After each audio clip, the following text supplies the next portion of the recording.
आज हम पढ़ेंगे कि रिएक्ट जेएस में हम वेरिएबल्स और एरेज किस तरह बनाते हैं।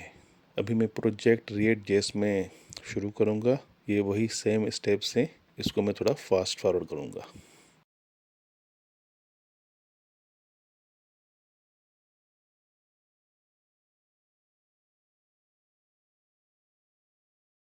हमारी एप्लीकेशन 5173 पोर्ट पे रनिंग हो गई है।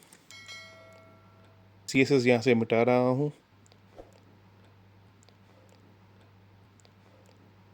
अब मैं ऐप JSX में आ गया।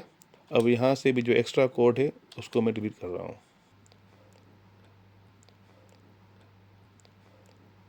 ये मैं ऐसे ही H1 माई वेब ऐप लिख रहा हूँ, जैसे मैं देख सकूँ कि हमारी ऐप चल रही है। देखें, ये हमारी ऐप चल रही है। अब यहाँ से हम काम शुरू कर रहे हैं अपना, जो नई चीज़ हम आज सीख रहे हैं।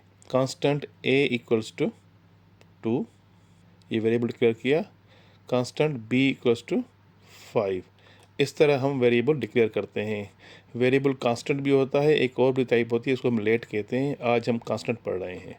अब मैं टैग्स के अंदर आया, रिटर्न में, और यहाँ के लिख रहा हूँ मैं the value of A equals to, curly brackets इस्तेमाल करते हैं हम वेरिएबल को एक्सेस करने के लिए।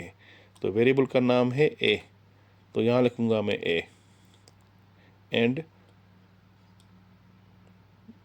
B equals to B, curly brackets के अंदर। तो यहाँ देखिए लिखा हुआ है the value of A equals to 2 and B equals to 5। अब इस तरह हम यहाँ पर ऑपरेशंस भी कर सकते हैं, जैसे sum of A and B equals to 7 है। इस तरह हम कोई भी यहाँ अर्थमेटिक ऑपरेटर इस्तेमाल कर सकते हैं। अब हम देखेंगे कि हम लोग एरे किस तरह बना सकते हैं। बहुत आसान है वो भी।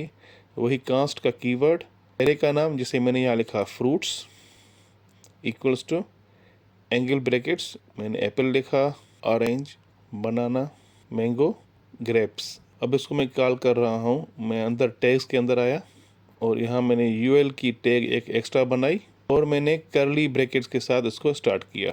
इसके अंदर करली ब्रैकेट्स के अंदर हम जावास्क्रिप्ट का कोई भी कोड लिख सकते हैं। तो मैं अब जावास्क्रिप्ट का एक फंक्शन इस्तेमाल करूँगा, मैप, फ्रूट्स डॉट मैप, और हम लोग और एरो फंक्शन, और इस पैरेंथेसिस के अंदर लिखूँगा मैं फ्रूट। यहाँ एस नहीं है, सिर्फ फ्रूट है। ये यहाँ पर बार बार लूप करेगा और जो भी एलिमेंट होगा एरे के अंदर उसको प्रिंट करेगा। ये लिस्ट इंडेक्स का मैंने एक एलिमेंट बनाया और इसके अंदर मैं लिख दिया यहाँ फ्रूट। अब इसको भी मैं एंगल ब्रैकेट के अंदर रखूँगा जिससे वो एक्सेस हो। ये हमें एरर दे रहा है लिस्ट इंडेक्स के अंदर कि भाई मिसिंग की प्रॉप। हमें लिस्ट इंडेक्स के अंदर की देना ज़रूरी होता है, की इक्वल्स टू इंडेक्स। अब इंडेक्स का वैल्यू हम यहाँ से लेंगे, कामा लगा के इंडेक्स का वैल्यू भी हम फॉरवर्ड करेंगे। अब हम अपने वेब पेज पे जाएंगे तो देखिए हमारे एरेज के वैल्यूज सारे आ गए यहाँ पर। अब मैं एक और वैल्यू पाइनएप्पल ऐड कर रहा हूँ और देखिए हमारा पाइनएप्पल भी यहाँ आ गया। अब मैं इसको लिस्ट इंडेक्स को हाइपरलिंक बना रहा हूँ, तो मैं एंकर टैग या ए टैग इस्तेमाल करूँगा फ्रूट से पहले।